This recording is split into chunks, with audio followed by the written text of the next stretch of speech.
Dan with Pop Smoke Media here with Devin, who used to be a member of the 82nd Airborne Division, but now he's out here helping with the humanitarian efforts. How you doing today?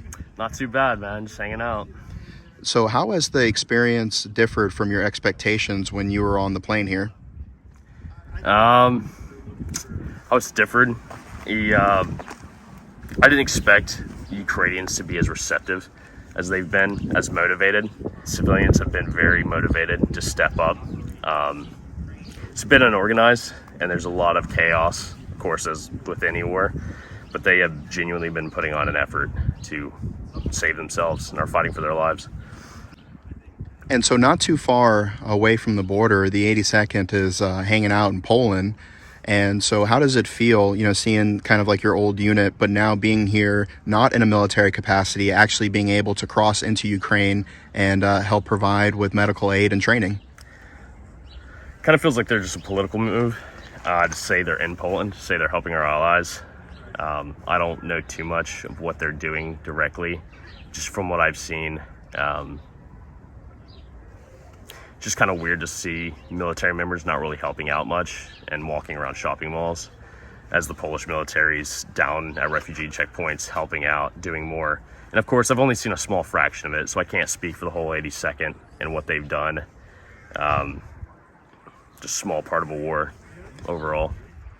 What do the medical facilities in Ukraine look like? Do you see more hasty casualty collection points? Do you see more field hospitals or any sort of solid lines of transporting casualties?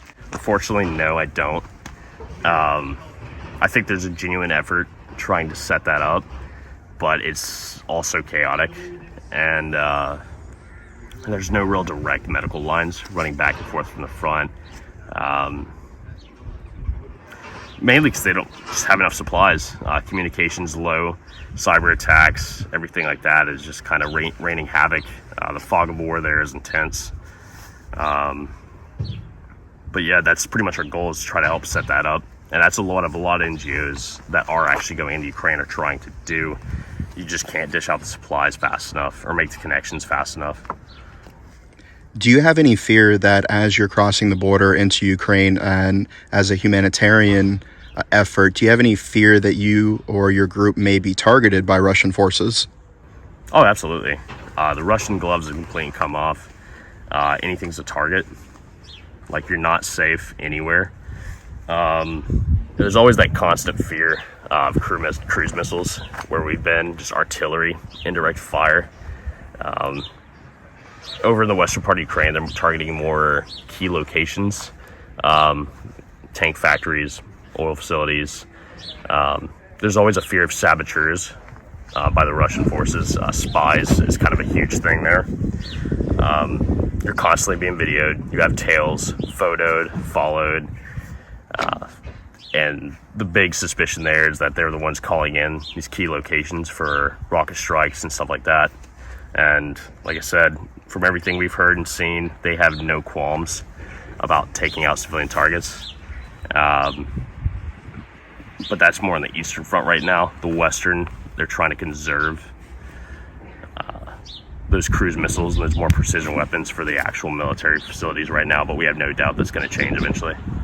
So around 40 miles away, there was an oil plant that was attacked only a few days ago. What was the energy or the mood of the area leading up to that and then after the attack occurred? In Lviv, before that, it was pretty relaxed. It's kind of the energy that the war's not here yet. You see defenses being built up. You see people outside kind of going about their daily life.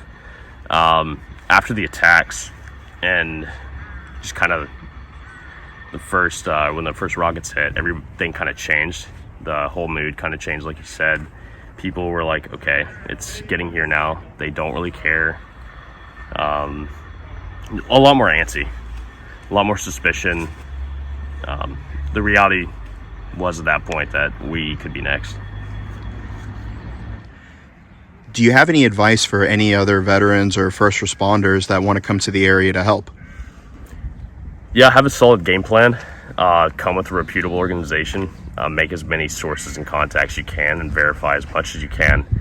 And don't come as a war tourist. Don't come loaded down with GoPros. Don't expect to just sign the military contract and think you flash your American passport and you're just going to get to go home.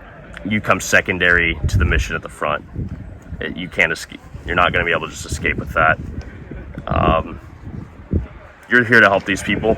Come with that in mind. Come with that in mind that you're coming to face Russian forces, a conventional military that's heavily artillery based, and